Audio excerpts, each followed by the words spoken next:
Welcome to I Wish You Could Hear This, where we explore great stories and simple proven steps to help you thrive in life, faith, and relationships. In our research, we've heard hundreds of hope-filled strategies for marriage, parenting, leadership, and life that are grounded in science and consistent with biblical truth.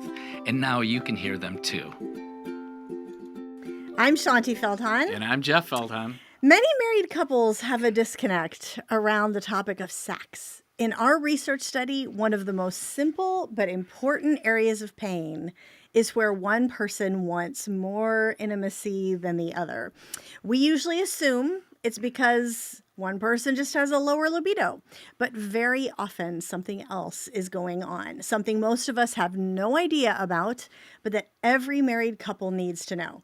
That is what we are going to be unpacking today in the podcast. And I can't believe that you and I are talking about sex online for folks to hear. I mean, even when I say that word, my voice kind of lowers a little bit. You know, I'm talking about sex. Exactly. Yeah. You know, I grew up as a Midwestern boy, and let me just say, this wasn't a topic of conversation that was on the regular rotation of the Feldhahn family dinner table.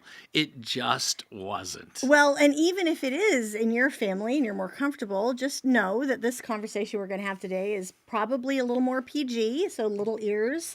You may not be comfortable with little ears listening in on what we're talking about today. But yes. And if they're actually viewing the video portion of this, they'll see some blushing going on, perhaps. Probably, yes. But the reason we wanted to talk about it is that we have seen in our research over the last 20 years, this area of marriage, of intimacy, is one of the issues that tends to trip us up and cause hard feelings and hurt feelings and feelings of disconnect. And instead, what we did when we did this research study, which we'll explain in a minute, we actually feel like there were some things that came out of that were really, really important and very simple and make a really, really big difference. So we are going to tackle one of those today because really there are a lot of myths and misunderstandings that cause problems. And why is that? I mean... Yeah, where do those myths, where do they come from for us? Well, for a lot of us, I mean, it's the stuff that we read or the movies or TV shows that we watch. They kind of have a formula for going on how intimacy is experienced by a couple of people. Yes, right. So, and, you know, look, I mean, we just don't talk about it either. I mean, we don't even talk about it with our closest friends, most of us. I mean, most people don't talk about it with their friends. I mean, every now and then it comes up, you said, in a men's group. Yeah, in a men's group. I've been in lots of men's groups over the years. And, you know, about the deepest the guys will get on this particular topic is, you know, not a whole lot of actions going on in our house these days. And all the other guys will go like, okay. And that's about as far as it goes. Or, you know, when I look back at it, probably the most I ever talked about sex with other folks was when I was a teenager. And, you know, talking with other guys in the locker room. And just so you guys know out there, 15-year-old boys are usually not the best source of reliable, credible information of anything in life. Much less this topic. For sure. Yes, exactly. So in order for us to figure out what is the credible information, we actually teamed up with Dr. Michael Seitzma, and he is a renowned sex therapist. He's trained many of the sex therapists that are out there today, and he comes at it from a Christian perspective as well because he's a pastor. And he's just an all-around good guy. He's a good guy. I mean, really good guy, a guy's guy. Yeah, he's fantastic. And you'll hear from him in another episode, another episode of the podcast. And what we did is we did this big nationally representative study, and it's the largest. It's called matched pair, which means you're anonymously surveying both the husband and the wife. Without either knowing what the other is answering. Neither of them know what the other person is saying. And it's the largest such study that is nationally representative that's ever been done. We were very, very grateful to be able to do that.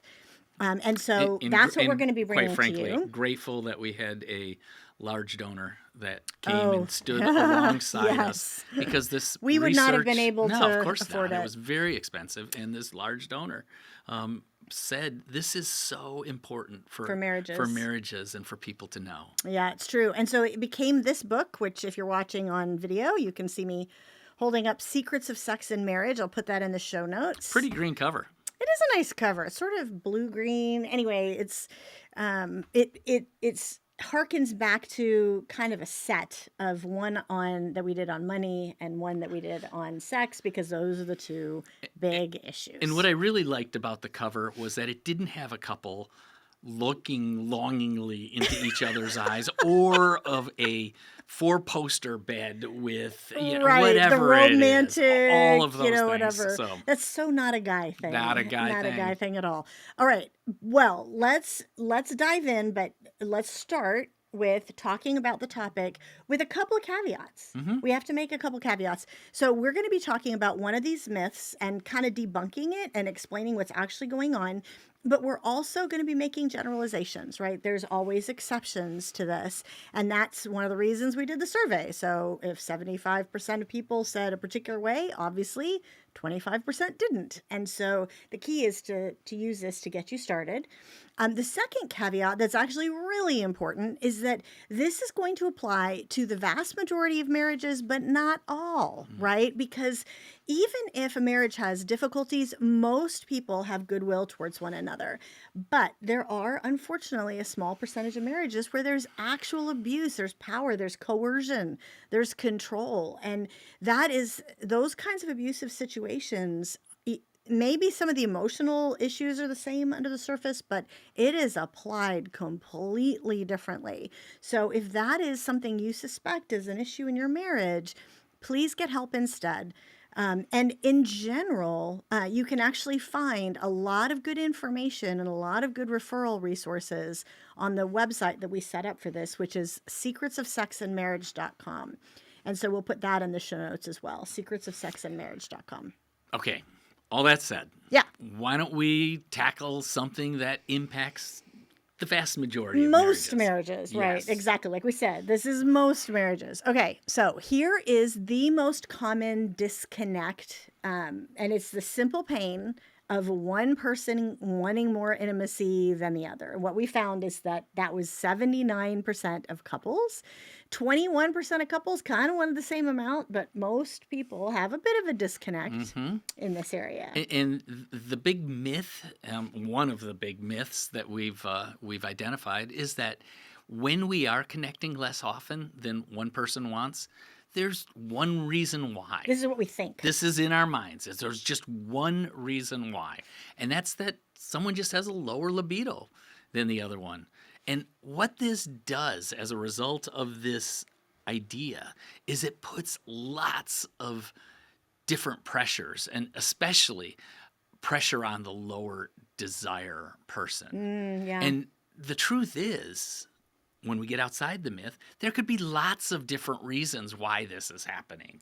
And that's what the book is all about. Right. Like What it's are those identifying different- what yeah, are all different those things, right? And so here is one of them. This is what we're going to be talking about today, which is that the myth that one of the big ones that is operating under the surface is that there's just this is going to sound funny.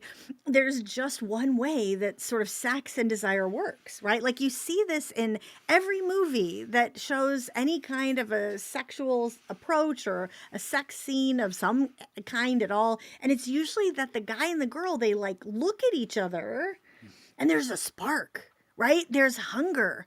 And they sort of do something about it. Like pretty soon they're kissing, their clothes are off, and they're in bed. And, the camera pans gracefully away or whatever. But we think that's just how sexual desire works. Like you feel hunger and you do something about it. And both parties feel that. Right. Yes. That's what we think is both men and women, they're coming to it from the same correct. way. And if it doesn't work that way, something's wrong. Yeah. So let me ask our listeners out there. Obviously, you're not going to tell us right now what you're thinking, but if I were to say, what percentage of people does that apply to? If you have a reasonably healthy marriage and there's nothing wrong medically, what percentage of people do you think it should work this way? Like, I'm going to just kind of tip my hand a little. Okay. I would have thought that, I could say something like, 90%, because in the movies it's 100%. It's 100%. So I'm gonna discount that a little and say, well, maybe 90% is how it works. So what do you all think? Kind of get a number in your head. I'm not going to ask you what that number is, but just get that in your head. Yeah. And so we'll come back to that. Yeah. What we tend to think then is that once we reveal what the numbers are, if it's not happening that way in our marriage, then something's wrong. Like someone's broken. Either you're broken or I'm broken. Either, you want sex too much or I want it too little or whatever. We kind of have all these different scripts that we run. Well, and one of the scripts often for men, especially, well, no, it's really everybody, but it's especially an emotional thing statistically for men, is this concept of I must not be desirable. Yeah, that has to be the answer. Because here's the thing.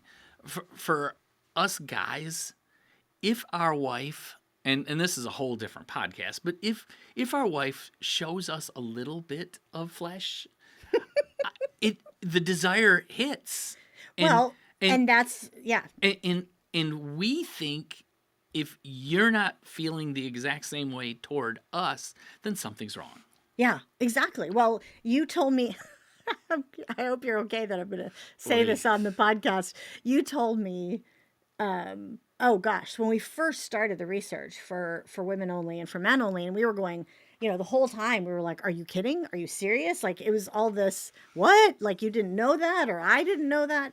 And when it came to this topic, one of the things that you said, and then I think we were out to dinner with another couple, and you said this, and you said, we were talking about this topic, and you said something like, look, guys think if I was enough of a stud, she wouldn't be tired. Oh, of course. And the other guy, I think the other guy said that, like, of course. Like, of course that's just the way it is. And of course, me and the other wife were like, Well, and because it doesn't necessarily work that way. For the guys, it's almost like, well, yeah, I know what it feels like to feel tired, but if she shows the slightest interest in me at all, I can rally. That's what we kind of think. So, and we're talking about this as if it's always men one way, women one way, and it's not. We're going to talk about some numbers here in a minute. We're going to have another podcast that you're going to be able to listen to about what happens when it's the wife who has the sort of higher desire, etc. But in this one, we're actually, we're going to come back to this. We're not actually talking about levels of desire here. That's what everybody thinks is going on. And maybe there are two different levels of desire. Like we said, 79% of people of couples are mismatched. However, what we're going to be talking about today to unpack this is that it turns out it's not about the level of desire, it's about the type of desire. It turns out, no, there isn't just one Hollywood image of the type of desire. What Hollywood portrays is one type of desire, but there are two primary types of desire. And so you can call the Hollywood version of you see somebody and you feel that hunger and you do something about it, you could call that initiating desire. And if I can jump in just real quick here. Sure. This illustration that you're using, this Hollywood type of desire, what we get, our co-author, Dr. Michael Seitzma, has used this illustration for 20 years. Yes, we kind of borrowed it. We borrowed it from him. So I want to make sure we give credit to where credit's due. Well, the fun thing is that like he was one of our advisors on For Women Only and For Men Only 20-something years ago. And so he shared this with us then. Back then. Yeah, exactly. Well, actually, interestingly, you don't want to get in. I know everybody's not wanting to get into the kind of the details of the different research studies, whatever, but it actually is that this has been out there in the sex therapy world and in the research world since like 1970 something. This kind of This illustration and concept, two different types of... Yeah, that there's two different types of desire. And it hasn't become popularized. And one of the things that we've seen in our research is that it needs to be.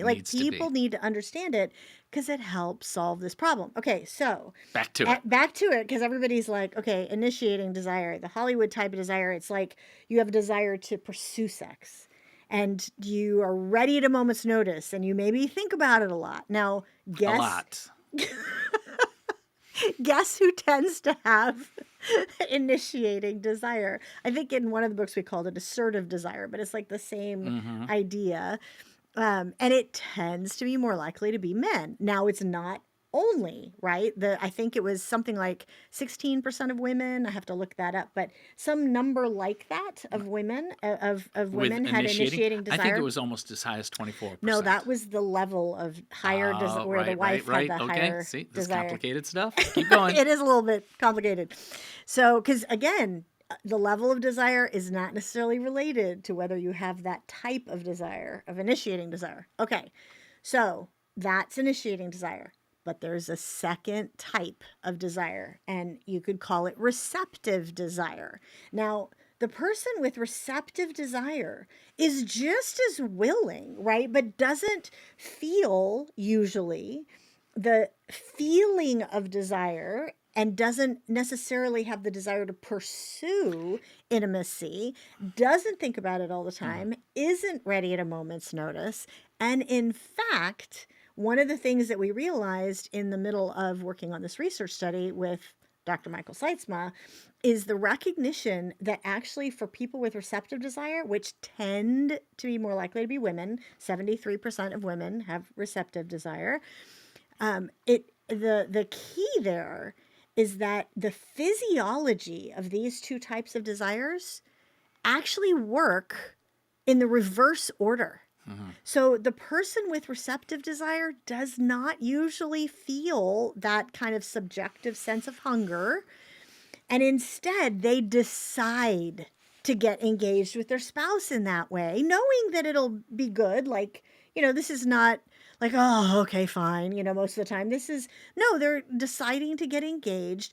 And as their physiology starts getting stimulated and assuming that it's received positively and perceived and positively. And that there's goodwill in the relationship. This is not coercion. It's perceived positively. Then they start getting aroused and they start feeling that sense of desire that maybe their spouse felt 10 minutes ago. And that is a huge paradigm shift for most of us to know that those are two radically different types of physiology on a bit of a spectrum. Yeah. Right. But those are two very different things. And it is because we live in our own brains, it is so hard to imagine what that other form of desire is like. I mean, it just really is. It's just hard to get your arms around. It's hard to get your arms around the fact that, and I'll just use a example that we've heard, multiple times in the research. You can be, forgive the getting slightly explicit, but you could be in bed together, and you could be cuddling, and for the person with receptive desire, that could be it. And they're not feeling any sort of sexual hunger at all. Whereas the person with initiating desire is like, okay, like, I'm ready to go here. And so that is very puzzling for the person with initiating desire to try to understand that. And the person with receptive desire has often felt that they're broken because they don't feel that. And they're not. It's two different created physiologies. And can also feel like, well, I don't even want to go to that stage of cuddling because it's going to set an expectation that I'm just not feeling. Right. And so part of the issue for a receptive desire person is actually, and we'll talk a little bit more about what to do about all of this, but the receptive desire person, to some degree, once you understand this about yourself, you can actually be sort of working on it in your mind and be like, okay, is this just that I'm I'm not feeling it with my spouse tonight because we had an argument and there's nothing happening? Or is it just that my physiology isn't stimulated It yet? hasn't caught up. It hasn't caught up, and Yeah. it will. Like, those are two different Right. things. Now, you may have the same action that come out of it. You may decide to get engaged, you may not, right? But those, you have to understand what's going on inside of you so you can make whatever is the right decision for you guys at that moment. Can I jump in here? Yeah. Because you've talked about two different types of desire, but actually, Dr. Mike shared that there actually is a third type of desire. Correct. Which sex therapists recognize. Which they do recognize. And it's actually, if you call the one receptive desire, one initiating desire, this third type is resistant desire. Yeah. And it's not just that you're not interested, but that you're actively not wanting to have sex. Exactly. And as a regular thing, you're not wanting it, and maybe not even occasionally. Yeah. And so this resistance oftentimes pairs with other issues that perhaps are going on, emotional issues, perhaps physical issues. And there are those reasons that are running underneath the surface.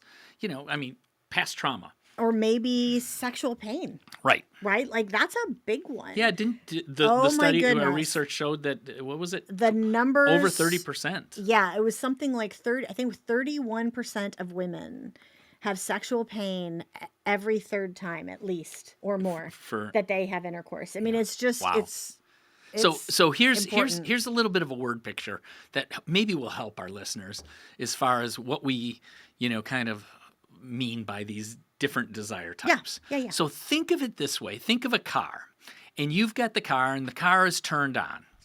If you drop the car into gear, into drive, okay, you don't necessarily have to push on the accelerator at all for the car to kind of be pulled forward. It just kind of moves, even though you're not pressing the accelerator. Right, because it's in drive. It's in drive. And that's what initiating desire would It's be most always representative pulling you of. forward. Always pulling you forward. Then the other receptive is the car is on, it's running, but it's dropped into neutral. Yeah. So you press on the accelerator and nothing happens. Well, you need to be dropped into drive in order to do something. Right. Like, because it's not like you're turned off. Like, the car Right. is on. Running. Yeah. And then the third type, the resistant type, is almost as if the car is got its parking brake on, for example, or perhaps it could even be in reverse. Yeah. So those, think of it that way. That illustration, I think it's really helpful. Yeah. For a person to kind of go, now that's what that might That's what feel that means. like. And let me speak to the people who maybe have the parking brake on, or or their spouse has the parking brake on. We would strongly encourage you to look into some of these reasons, because one of the things, again, that Mike Seitzma often says is that when we say it pairs with other issues, it's often that there are actually some pretty important reasons for that. Like you said, like trauma or pain, or maybe it's an issue in the relationship. Maybe it's something the person has to work through. But the good news is that when you do work through that it really opens up this whole other part of your life and marriage that for most couples is really important, and actually leads, in many cases, not all, but in many cases, to a much closer relationship. Yeah. And so I would suggest that if that's you, go to secretsofsexandmarriage.com, look at some of the articles that we have written on this and some of the referral resources, and reach out and get a little bit of consultation about what might be going on. These are solvable things in most cases. So if we could go back to that earlier question that I asked you all, the Hollywood kind of stereotype for, an intimate encounter, how many people, what percentage? What percentage did you think were both kind of initiating? And I threw out there that, my gut was that it'd be, in the 90% range. Now remember what your number was. With maybe 10% weren't because there was like a medical issue or something. Right. Yeah. Right. So that's kind of where I was starting from. The research showed us something different, didn't it? The exact opposite, actually. Yeah. So what is the exact opposite? So what we found is that when you compare the husband and wife to each other, that it turns out it's only 10% of couples where both the husband and the wife have initiating desire. 90% have a different pattern. And the largest majority by far is one person has initiating desire and one person has receptive desire. Now, stereotypically, it's the man who has initiating, the wife who has receptive. But like I said, I can't remember the exact number right this second, but it was somewhere around 16% of women, I think, maybe 10% of marriages that had, and the wife was the initiating desire, without the husband also having initiating desire. And so the vast majority is that one person is initiating, one person is receptive, which means there's something different that you have to do to approach one another. And then I think it was somewhere around 25%, 24, 25%, where both of the spouses had receptive desire. Okay, so now we've teased this out there. Yep. For all the folks who are listening to this saying, well, what do I do about this? What do we do about this? Okay, so here's the key. If one person is receptive, and again, it doesn't matter which person that is, there's a couple things that are actually really crucial. The first is to mention to the initiator, to the person who has the initiating desire, remember that your spouse is deciding to get engaged with you in this way. And they're usually making that decision based on how they feel about you and the relationship the rest of the day. And so this is why a lot of, again, stereotypically, but why a lot of husbands might be like, but I'm trying to get closer by getting closer in intimacy, right? Because there's actually some good chemical reasons for that, right, which we go into in the book, where men who feel a lack of intimacy, this is one way that it actually brings up that feeling of intimacy. So it's reaching out. It's not necessarily this selfish demand. It's reaching out in this way to become closer. But just realize that if your wife has receptive desire, it doesn't work that way. And she's making a decision. And if you guys are not close, she's more likely to be like, I can't right now. Yeah. Like that's not feeling safe for me. That's not feeling like it's honoring what's going on in the relationship. And so one of the things that everybody needs to know is you do need to work on the relationship, right? So, but then the second thing is much more tactical. The second tactics. To do is a we much like more, tactics. Tactics sounds bad. It's like, okay, sounds I'm going to manipulative, I'm going to manipulate this, right? Like, no, but tactical, I mean that in the straightforward sense of there are logistical and strategic kind of practical things that you can do or not do, and this is one you can do. Right. So one of the things is that someone with receptive desire usually needs what we call anticipation time. Now, remember, if they have receptive desire, they're not thinking about sex the rest of the day like you are. Like for you, probably a lot of different things are reminding you of intimacy and what you'd like to have happen later. So anticipation time is giving your spouse the knowledge of what you would love to have happen later so that they can be thinking about it. And so this can be literally just like flirting in the morning over breakfast and talking about, well, maybe if you're cold, I'll warm you up later tonight, whatever that is. So just to be clear for, some folks with initiating desire, okay, and maybe guys, what we're talking about here is anticipation, not warning. Yes, that is something that all the men, they all look very worried about. You mean I need to warn you? No, this is truly giving her or giving him, if it's the man who has the receptive desire, that anticipation time. And what you're describing is something to kind of wake up their brain to think about it and give them something that they're looking forward to. Yeah, I mean, that's why it's anticipation time, so they can anticipate it, right?